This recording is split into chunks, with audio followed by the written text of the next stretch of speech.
Bismillahirrahmanirrahim. Assalamualaikum warahmatullahi wabarakatuh. Alhamdulillahirabbil alamin. Allazi khalaqal insana min 'alaq. Pemirsa yang sama dimuliakan Allah Subhanahu wa taala, pembahasan kita sekarang adalah tentang surat Al-Fatihah ayat yang keempat, yaitu Maliki Yaumiddin. Kalau yang lalu kita membahas Ar-Rahman Ar-Rahim, kita bahas Ar-Rahman Ar-Rahim itu adalah wujud kasih sayang Allah. Yang pertama adalah bagaimana Allah memberikan sama kepada seluruh makhluknya, tetapi ada makhluk yaitu manusia diberikan kebebasan untuk memilih, kebebasan berkehendak, free will, free choice. Maka pada yang keempat ini, ayat keempat ini, Maliki Yaumiddin, ketika kemerdekaan untuk memilih itu nanti pada akhirnya dicabut. Jadi kemerdekaan untuk memilih, kemerdekaan untuk berikhtiar, kemerdekaan untuk berusaha itu hanya Allah berikan kepada kita di muka bumi ini. Dan basis daripada usaha dan ikhtiar itu adalah pada akal sehat. Itu sebabnya manusia disebut dengan mukallaf atau wajib memikul tugas-tugas keagamaan setelah akil balik, akalnya sudah sampai, sudah sempurna, sudah bisa menimbang-nimbang secara sempurna mana yang benar, mana salah, mana yang baik, mana yang buruk. Kalau sudah sampai pada tingkat itu, baru manusia dimintai pertanggungjawaban atas perbuatannya. Nanti pada akhirnya kemerdekaan untuk memilih atau kemerdekaan untuk berkehendak ini nanti dicabut lagi kapan? Pada saat kita sudah meninggal dunia. Pada saat kita masuki hari akhirat, maka tidak ada manusia lagi yang bisa memilih. Semua kehendak yang berlaku di sana adalah kehendak Allah SWT.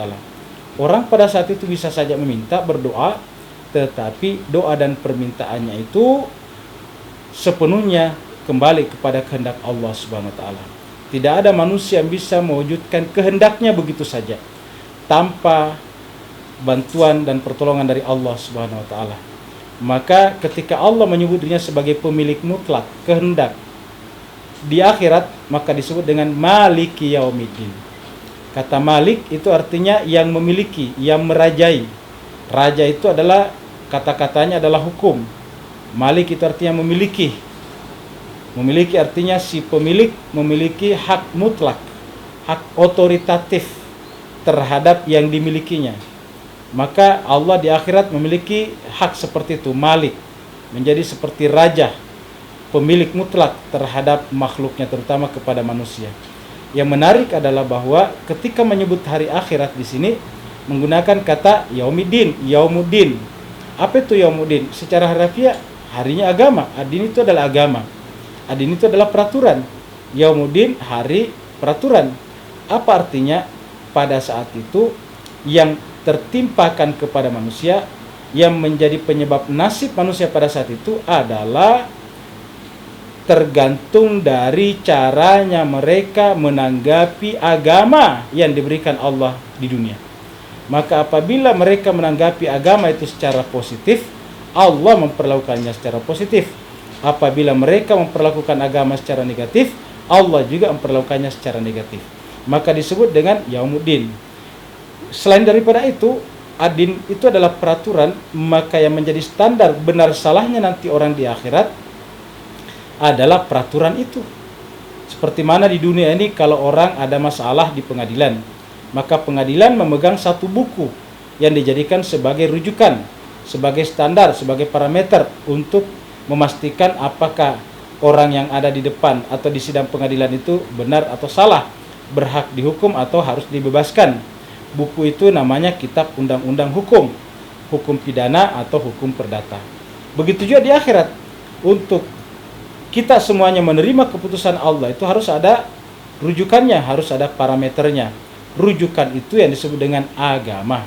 Maka kita di akhirat diadili berdasarkan agama yang Allah kirim kepada kita tersebut. Maka agama ini harus benar karena menuntun kita kepada kebenaran.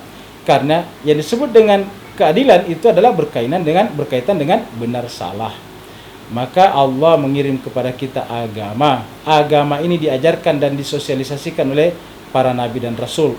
Ketika tersosialisasi, maka kemudian kita dihakimi nanti di akhirat berdasarkan agama tersebut. Maka di akhirat kita akan ditunjukkan Anda melanggar agama ini. Dan karena agama itu adalah kitab sucinya, dalam Islam kita kenal istilah laisal islama bidunil Quran.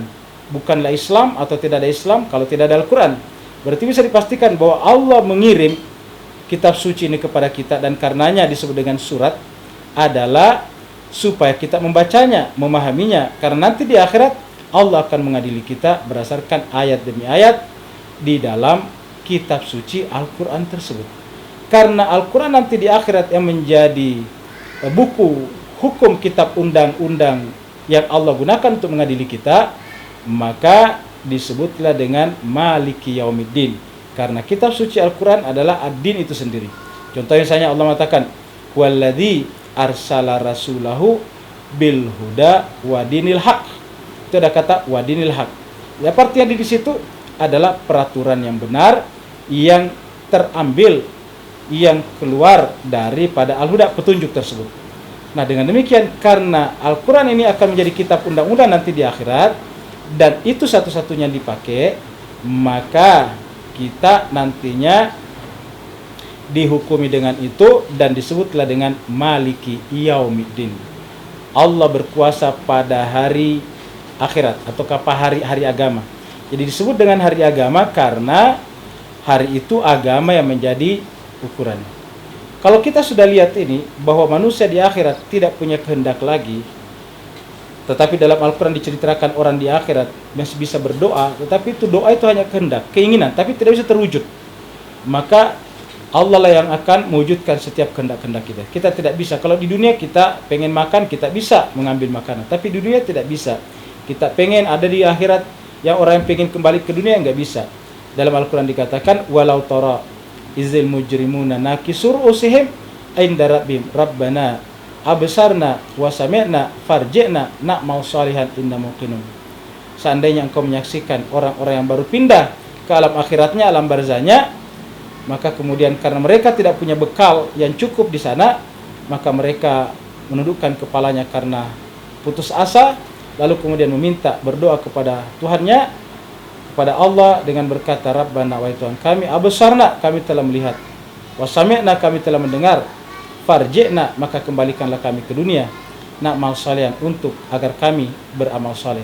Apakah mereka dikembalikan? Tidak, itu hanya kehendak saja, itu hanya doanya saja. Tapi untuk menjadi kenyataan, untuk menjadi ejawanta itu tidak bisa. Kenapa? Karena semua kehendak di sana hanya kehendak Allah. Kalau toh itu terjadi, yang bisa melakukan itu hanya Allah, bukan diri kita. Jadi pelaku satu-satunya di sana adalah Allah Subhanahu wa taala. Manusia hanya akan menerima nasibnya saja di dunia. Dan kalau kita sudah terlanjur kembali ke sana, maka tidak bisa balik lagi ke dunia. Maka ini yang paling penting. Karena akhirat itu tidak mungkin kembali. Harusnya tidak bisa dan tidak tepat memperlakukan akhirat itu secara spekulatif. Tidak bisa kita berkata, ya nantilah di akhirat kita lihat. Bagaimana kalau ternyata Anda lihat di akhirat, nasib Anda ternyata buruk. Tidak bisa kembali ke dunia. Pendekatan spekulatif hanya bisa terjadi pada sesuatu yang bisa diulangi. Kita berdagang bisa spekulatif, kalau rugi bisa berdagang lagi. Di kampus bisa spekulatif, kalau tidak lulus bisa ikut pelajaran lagi, mata kuliah lagi. Kalau perkawinan gagal bisa menikah lagi. Pokoknya di dunia ini bisa spekulatif. Tapi berkenaan dengan akhirat ini tidak berlaku pendekatan spekulatif. Kenapa? Karena tidak bisa diulangi. Kalau ternyata spekulasi Anda salah dan ternyata memang di akhirat nasib kurang bagus, lalu bagaimana caranya kembali ke dunia? Dan di akhirat benar-benar selama-lamanya. Kalau salah di dunia tidak selamanya bisa diperbaiki. Tapi kalau salah di akhirat tidak bisa diperbaiki. Apa sebabnya? Karena kehendak tunggal yang terjadi di sana adalah kehendak Allah Subhanahu wa taala. Allah menyebut dirinya di akhirat bukan lagi menggunakan kata Rabb seperti di ayat 2 surat Al-Fatihah, bukan lagi menyebut dirinya dengan dengan Ar-Rahman Ar-Rahim seperti di dalam ayat 1, tapi Allah menyebut dirinya dengan Maliki Yaumiddin. Nah, mudah-mudahan dengan ayat ini kita semuanya berhati-hati menghadapi hari akhirat kita. Karena ciri orang beriman paling nyata adalah berhati-hati menghadapi akhiratnya. Wassalamualaikum warahmatullahi wabarakatuh.